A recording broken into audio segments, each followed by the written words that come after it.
Now, Pittsburgh's best sports show is about to begin. Call us or tweet us. We got things to talk about on the Ireland Contracting Nightly Sports Call. All right, thanks a lot, Ken, and thank you for tuning into the Ireland Contracting Nightly Sports Call. I'm Rich Walsh alongside Gene Collier. We're going to be talking about the Steelers preseason finale right here on KDKA-TV. Well, actually, this is the CW, but we work for KDKA-TV, and you can see that game on KDKA-TV tomorrow at 7:30. That's when our coverage begins. Gene, you're going to be tuning in. You're going to be at the game. You're not going to be tuning in. Yeah.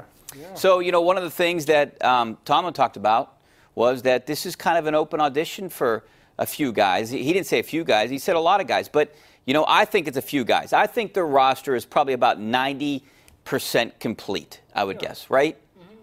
That's fair to say. And then you probably got about 5 guys that have a chance to make this team or not make this team. Yeah, that's right. And cut-downs have to be made, I think, by 4 o'clock Saturday, Rich. Yeah. You know, the most interesting part of this game is seeing what Ryan Switzer can do in the return game. I presume he's going to be in there. They hadn't really said that for sure, but he's acquired this week from Oakland in exchange for a draft pick because nobody at camp really stepped forward in the return games, particularly on punts. And so we're going to see what Ryan Switzer can do. He was a great returner in college, not all that great in the pros, but Steelers believe that he can be the answer there. That's really the most and the only interesting thing, in my view, about the last preseason. You're not going to pay attention to the quarterbacks, Josh Dobbs. What if he lights it up? I mean, he basically has no chance. That's kind of the presumption. Everyone, that's what kind of people are thinking, right? Yeah, I mean, I think the same thing about his chances as I did, after Rudolph was drafted. I mean, he's going to be the odd man out. I think one of the reasons he gets the start tomorrow, maybe he'll play a half, is, so they won't be able to say, well, I didn't get a shot. But, I think his fate was sealed when Rudolph was drafted.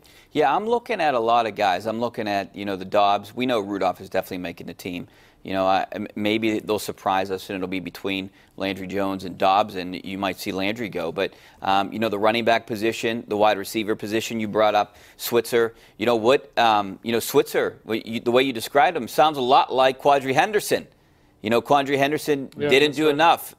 Maybe you could make the argument that he didn't get enough opportunities in the preseason games, playing in the second half. Yeah, he didn't get a lot of opportunities, but he had plenty of opportunities in camp. Yeah. And he didn't really do anything to prevent them from trading for Ryan Switzer. So. It makes you scratch your head why this kid came out of school. Didn't get drafted, and it doesn't look like he's going to make the team. So I question sometimes when these kids decide to leave early. It's a common mistake. It is. Yeah. So as for running backs, you got. I think Jalen Samuels sealed his fate last week with his performance. But guys like, how about Stephen Ridley, Fitzgerald Toussaint? That's another position I would look at depending on how many guys they keep. It would be nice to try to keep another running back. We know those guys like Fitz on special teams, but it seems like Ridley could be a good backup because of injuries to one of those other guys. Yeah, but I think you can kind of finagle that as the case warrants. I mean, I don't expect them to keep more than 3. Do you? No, I mean I think they keep 3, and I think the 3 are Le'Veon Bell, James Conner, and Samuels, and I think that's it. And Rosie Nix. Then another position we can look at, I know we're going to do a little bit about this on KDK tonight, but you can look at the secondary. Marcus Allen, I read that Jerry Dulac did a story on him too. I mean, he's kind of on the bubble. Tomlin called him out. Keith Butler called him out, saying that they don't know if these guys have to perform in that Sunday game. Brian Allen, maybe the Allen guys, 2 of those guys have to come up big. Yeah, I mean, if they were to make some plays, Tomlin was trying to make this point at his press conference this week that, guys who just made a play, a big play in the final preseason game have sometimes made the club. So it's not impossible, but it seems to me that the coaching staff has their mind pretty much made up. Yeah, I would think so too. So 412-575-2600 is the number. You can always tweet me at Richie Walsh.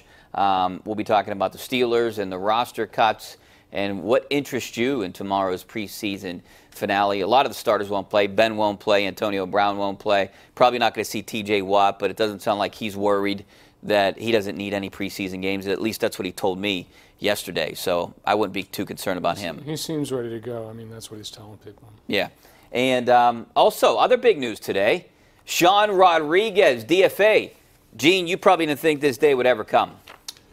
Well, I mean, you know, that was a strange season, I think, by Sean Rodriguez. I mean, he was always a guy who, at the very minimum, knew how to play a lot of positions and play them with great confidence and really great skill. He was a great defensive player, and then all of a sudden he wasn't. And when he wasn't that, you know, then he was of very little use because he had such a terrible year at the plate. He seemed to be one of those players that does that kind of reverse thing where, you know, they're taking what's happening to them in the field to the plate rather than the opposite way. But he had a terrible year and really could have been DFA'd, you know, months ago. Yeah, in June. I think he batted 40 in June. Yeah, so finished the season 167. They figured out a way to keep him around to see if he could correct him, you know, the problems he was having, and he could not. I feel bad for him. He's a nice guy. Yeah, he's a super guy, but he's not the ball player he was a few years ago, and especially, you know, with you know, where they need him, and with young guys coming up now it's kind of time to maybe see what they got with the youth.